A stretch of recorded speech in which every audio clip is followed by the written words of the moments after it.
He didn't just build institutions. He changed how states think about credit, control, and courage. Central banking wasn't born from a conspiracy or a single grand design. It emerged slowly from debt, war, and the urgent need for order. Over centuries, a few bankers and ministers turned money into a tool of statecraft, taught governments how to borrow without collapsing, and rewired the anatomy of power itself. For ages, coin was the sovereign's speech, stamped metal that said who ruled, who paid, who owed. But coins are fragile. They can be hoarded, melted, stolen, or shipped away. The real revolution came when money ceased to be merely metal and became promise, paper backed by institutions rather than treasure chests. That promise changed everything. The story begins not in a marble hall, but in the chaos of war. Kings needed soldiers, navies, and supplies. They needed a steady flow of cash. Private lenders demanded high prices. Defaults ruined reputations. Governments learned a brutal lesson. In wartime, borrowing is survival. In peacetime, it is peril. Someone had to make borrowing reliable. Someone had to stabilize money itself. Enter the early bankers, merchants, goldsmiths, the quiet men in vaulted counters who discovered that instead of keeping coins beneath the floorboards, they could issue claims on them. A receipt becomes a token. Tokens circulate faster than coins. Credit was born, but credit needs rules. It needs a keeper. Over time, this keeper became the central bank.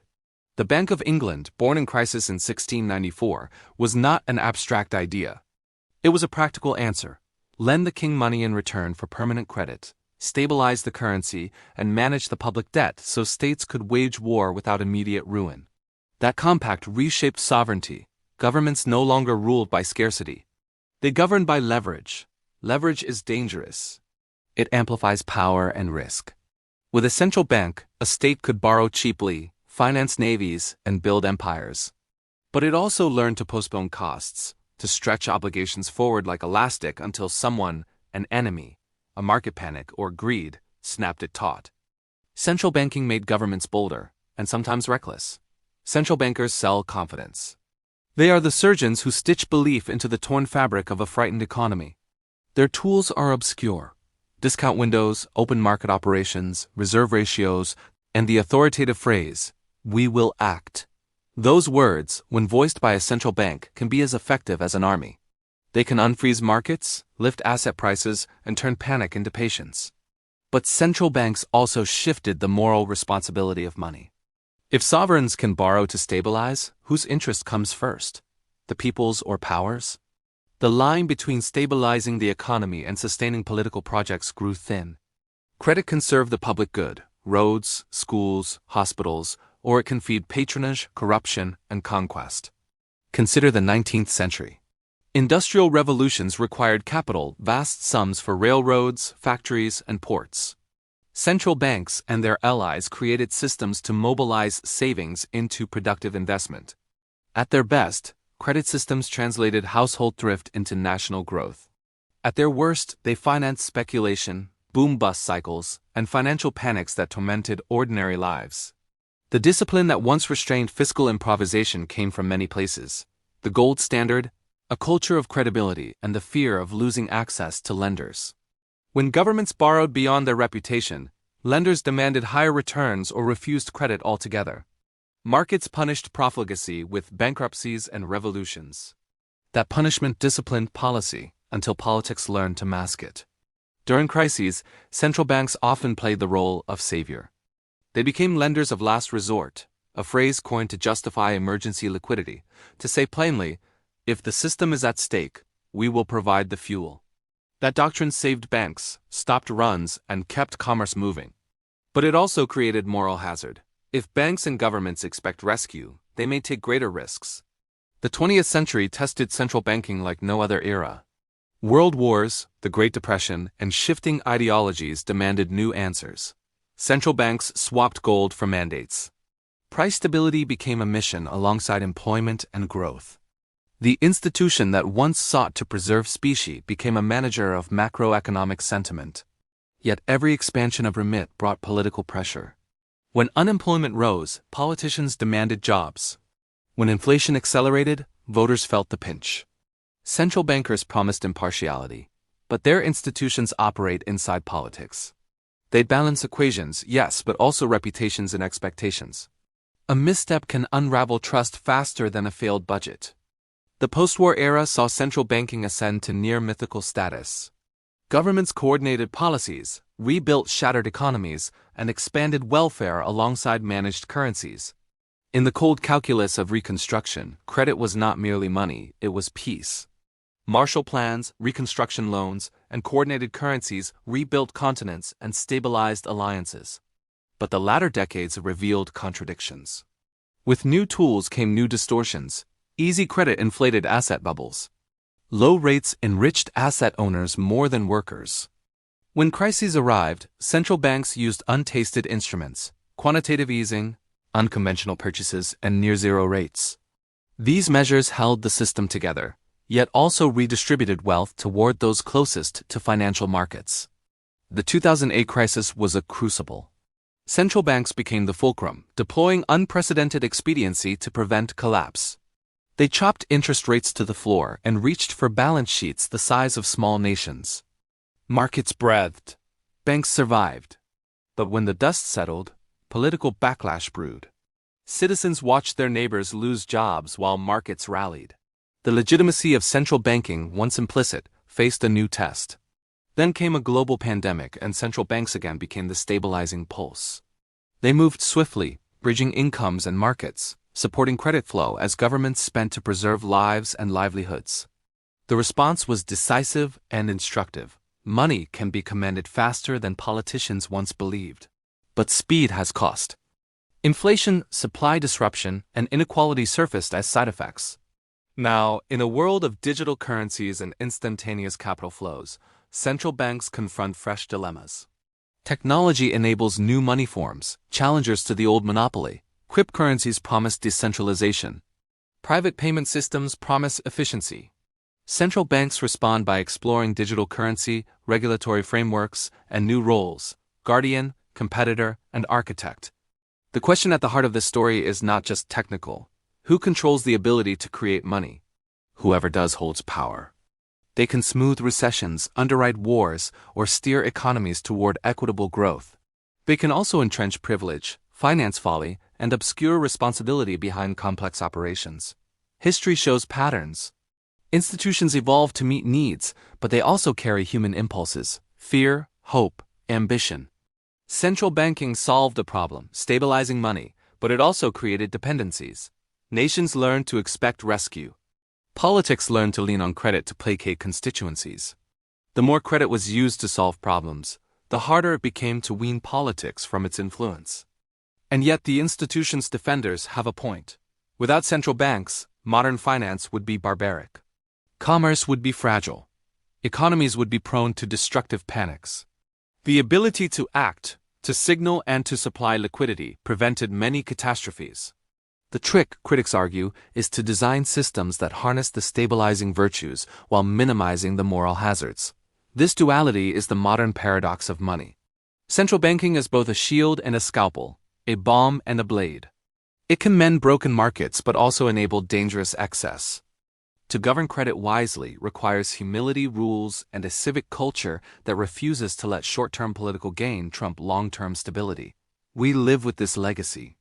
Central banks have become invisible authorities that shape interest, prices, and expectations. People feel their effects in everything from mortgage costs to pension values. Most citizens never meet a banker who sits at the heart of their currency, but they live with the consequences of decisions made in silent rooms of power. Consider the gold standard, the iron spine of 19th and early 20th century monetary order. It disciplined policy by tying money to a fixed metal anchor. Nations paid a reputational price when they abandoned convertibility. Markets punished them with higher rates. The gold standard created certainty for international trade, but it also spread shocks. When a country lost reserves, it had to deflate, cutting wages and crushing demand. The cost of that discipline could be ruinous for workers' independence. Colonial finance added another layer. Empires exported credit as well as law, integrating colonies into creditor networks that funneled returns to metropoles. Local currencies were subordinated. Indigenous financial practices were marginalized. In many places, Central banking became an instrument of imperial order, stabilizing currencies for exporters while insulating foreign investors from local risk. Those legacies shape development debates to this day. The post-war Bretton Woods settlement rewired monetary politics. Nations created institutions, the IMF and the World Bank, to prevent destructive competitive devaluations and to facilitate reconstruction. For a time, the system married stability with growth and helped rebuild shattered economies. But its constraints grew untenable as global trade expanded and capital mobility increased, and the system eventually gave way to greater exchange rate flexibility and new debates about central bank mandates. Debt crises expose the political anatomy of credit. When countries default, the consequences are social and often brutal. Rescue packages come with strings: austerity, policy conditionality, and external oversight. While creditors gain comfort, ordinary citizens often bear adjustment costs, lost jobs, cut services, and stunted development. Those outcomes fuel resistance and reshape politics, illustrating that monetary choices are also choices about power and distribution. Emerging markets face unique dilemmas. Smaller economies must manage volatile capital flows, defend reserves, and balance inflation against growth. Their central banks walk a narrow path. A misjudged policy can decimate industry or ignite price spirals. In these contexts, central bankers become technocrats and diplomats, negotiating not only domestic politics but the reactions of global investors. Regulation sits alongside monetary policy as a guardian of stability. After crises, policymakers debated how to separate monetary steering from banking supervision. Concentrating both roles can improve response but concentrates authority. Post-2008 reforms emphasize macroprudential tools to address systemic risks without depending solely on interest rate adjustments. These instruments attempt to curb leverage, limit speculative bubbles, and fortify institutions against contagion. The cultural dimension matters too. Finance reflects societal norms: who gets loans, which projects count as investment, and how risk is socialized. Gender and racial biases appear in lending patterns. Access to credit often maps onto historical inequalities. Central banks can design policies that promote inclusion, incentives for lending to underserved sectors, facilities for small banks, and programs that prioritize employment, but such choices are political and contested. Communication is a central bank's craft. Modern monetary policy relies on expectation management. Forward guidance, press conferences, and published minutes shape markets. When a central bank credibly commits to a path, it changes behavior. When it wavers, volatility follows. In this sense, central banks are storytellers whose narratives can stabilize or unsettle economies. Technology accelerates these dynamics. Faster payments, digital ledgers, and private money challenge the central bank's monopoly. Cryptocurrencies promise decentralization. Private platforms promise efficiency. Central banks are experimenting with digital currencies and new regulatory frameworks, seeking to preserve sovereignty while embracing innovation. Cybersecurity, privacy, and inclusion become part of the monetary conversation. The modern paradox is clear. Central banks both protect economies and enable excess.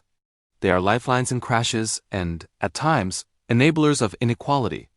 Designing better institutions requires humility, rules that bind politicians and technocrats alike, and a civic culture that resists short-termism.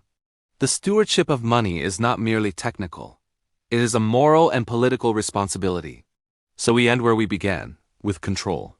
Whoever creates money shapes a nation's possibilities. Central banks operate in that space of power and promise. They can steady markets or magnify inequality. They can protect citizens or permit excess. Understanding this is the first step to democratic oversight and a fairer monetary order. Looking forward, the choices we make about central banking will shape the century. Policymakers must wrestle with trade-offs: how to support growth without inflating asset bubbles, how to preserve price stability without sacrificing employment, and how to integrate innovation without ceding control. Debates over central bank accountability, democratic oversight, and fiscal coordination will intensify. Could a framework emerge where monetary policy supports equitable growth, where rescue is limited by clear rules, and where fiscal and monetary authorities collaborate rather than compete? Those are not technical puzzles alone. They are political questions about who bears risk and who reaps reward. Future depends on choices we are willing to make. If this gave you a new perspective, hit subscribe. History teaches that our monetary architecture is not an accident, but the result of choices. Those choices determine who benefits from credit, who bears risk, and what kind of future a society builds. Understanding that is the first step towards shaping a fairer, more resilient financial future.